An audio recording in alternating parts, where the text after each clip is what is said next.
Olá, meus amigos, bem-vindos ao nosso boletim diário aí do dia 6 de novembro, um dia que foi marcado praticamente aí pela questão das eleições americanas, onde Trump saiu vitorioso e o mercado logo na sua abertura já começou a precificar isso, com soja em Chicago e milho em Chicago trabalhando em forte baixa, na abertura do dólar, um dólar também aí fortalecido. Mas no decorrer do mercado, as tendências começaram a se inverter. Isso porque o mercado também enxergou a vitória de Trump por uma outra ótica, o que favoreceu as inversões de mercado, com Chicago, que trabalhava negativo para a soja e para o milho, vindo para o lado positivo, enquanto a partir do câmbio, que estava fortemente em alta, acabou vindo aí para uma queda de 1,23%. Então fique com a gente para acompanhar essas notícias. O mercado é extremamente volátil na data de hoje, que não podemos começar a falar dele sem falar do quê? Eleições americanas. O mercado hoje amanheceu praticamente com a vitória de Trump selada. Dessa forma, nós vimos Chicago trabalhar nas mínimas do dia e o dólar, na sua abertura, vindo bem fortalecido. Ao longo do dia, o mercado passou a entender melhor essas operações, enxergar um pouco mais a longo prazo e começou a reduzir essa pressão inicial do mercado. Dessa forma, nós vimos Chicago, que trabalhou na abertura com 20 cents negativo, fechando praticamente inalterado em 0,75 cents. O novembro fechou a 9,94,50. O milho, que trabalhou com quase 1% de baixa, 4,25 na abertura, chegou a ter positivo até 2%, fechando muito próximo disso, 1,85%. Dezembro, 426,25. Na B3, nós vimos a mesma oscilação para o lado positivo e negativo.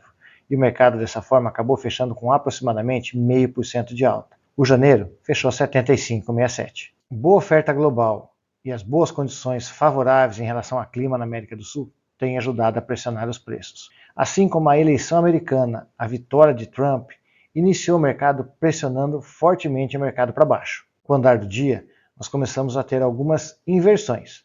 O mercado começou a enxergar que uma vitória de Trump ajuda a manter aquecida a demanda por soja americana, olhando principalmente em um período mais de curto prazo. Outros fatores divulgados, por exemplo, como a alta produção de etanol de milho, foi um fator positivo também. E o mercado automaticamente começou a mudar a sua tendência, vindo o dólar a cair e as commodities a subir. Com isso, nós tivemos ganhos do petróleo, como a gente falou para vocês, a questão da demanda aquecida, e a alta do milho foram alguns dos fatores que ajudou na soja. Além disso, nessa sexta-feira, nós temos o relatório de novembro do USDA, onde o mercado aguarda por redução de safra, aumento das exportações e redução dos estoques dos Estados Unidos. No milho, como a gente falou para vocês, o aumento na produção de petróleo dessa semana de 2,1%, com um leve aumento aí 1% nos estoques, foi outro fator bem positivo para o milho e que ajudou muito na valorização do mercado. Para as expectativas de sexta-feira, já divulgadas para a soja, o mercado aguarda aí que a produção americana caia de 124,7 para 123,9, 124 milhões. Os estoques americanos devem cair na faixa de 14,97 para 14,56. Ah, mas a safra está tendo redução? Sim, são reduções pontuais e que não gera grande impacto, mas obviamente que gera um fator sim de sustentação de preços. Falando de prêmios 2024, o novembro caiu aí 15 cents, mas um prêmio que é praticamente nominal. O mercado não tem praticamente operado nesses níveis de preço, nem mesmo nos portos de São Francisco, Paranaguá para cima, muito menos no mercado interno, onde os preços praticados para esmagamento são referentes a prêmios bem acima dessa paridade de exportação.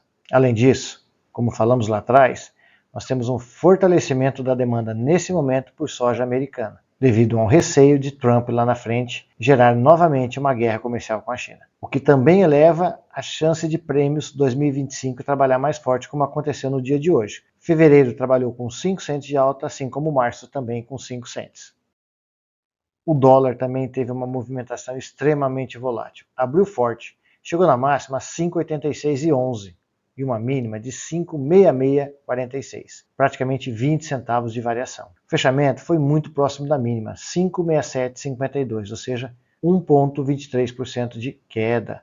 Chegou a trabalhar na casa de 1,6%, 1,8% de alta, para vocês terem um entendimento de como foi volátil o nosso mercado cambial hoje. E o que movimentou esse mercado no início foi a questão da eleição de Trump, onde fez com que o mercado corresse em busca de dólares e automaticamente a gente acabou vendo as bolsas caírem, principalmente falando em commodities, mas conforme o dia foi andando, essas posições passaram a se inverter. Além disso, falando de Brasil, nós tivemos como fator positivo o mercado perceber que a situação do governo divulgar medidas para redução de gastos está muito próximo de ser anunciado. Hoje, o ministro Haddad sinalizou que as reuniões para discutir essas políticas estão finalizadas. Então o mercado agora aguarda por uma divulgação.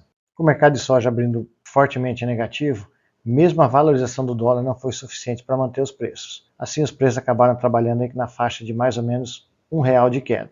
Obviamente que o mercado começou a inverter, trazendo a soja muito mais próxima de uma estabilidade, mas o dólar também veio para o lado negativo, mantendo assim os preços ainda em baixa no fechamento. No milho, o cenário é um pouco diferente, onde nós vimos os preços no mercado interno sofrerem alterações positivas. Num primeiro momento, a alta do dólar gerou um pouco de susto ou de receio no mercado, que ficou mais atrativo ou mais interessado em realizar compras. No decorrer do dia, mesmo com uma redução do dólar, o fortalecimento de Chicago também foi algo que ajudou a pressionar os preços para cima. Dessa forma, nós vimos altas aí no mercado, ou uma estabilidade, vamos colocar assim, em praticamente todo o território brasileiro.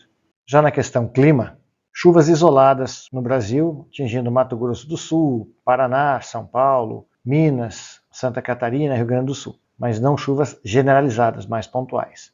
Com boas previsões de chuvas até o dia 12 de novembro, atingindo bem a região central, pegando Mato Grosso, Goiás, São Paulo e Minas, na casa de 100 milímetros, e Mato Grosso do Sul, parte do Paraná, Santa Catarina e Rio Grande do Sul, assim como Paraguai e Argentina, na faixa de 40 milímetros. Ou seja, aquela previsão aí até metade de novembro de uma boa condição climática, ela permanece no radar. Que dia volátil, hein, meus amigos? Hoje o mercado foi um mercado confuso em relação a bolsas e dólar, fatores aí no dólar em relação à política americana, em relação à economia brasileira. Obviamente que a questão política americana foi fundamental para o mercado de hoje, principalmente quando a gente olha commodities e também a questão do dólar. Essa semana, na sexta-feira, ainda temos o relatório americano do USDA, que deve divulgar também aí os novos números de safra americana e estoques, tanto americano quanto mundial. Uma semana que não será marcada somente pela quarta-feira eleitoral, mas também pelo relatório de sexta-feira. Então não esqueça de acompanhar os nossos vídeos para ficar sempre informado e ter as notícias na mão. Fiquem todos com Deus, um forte abraço e até o nosso vídeo de amanhã.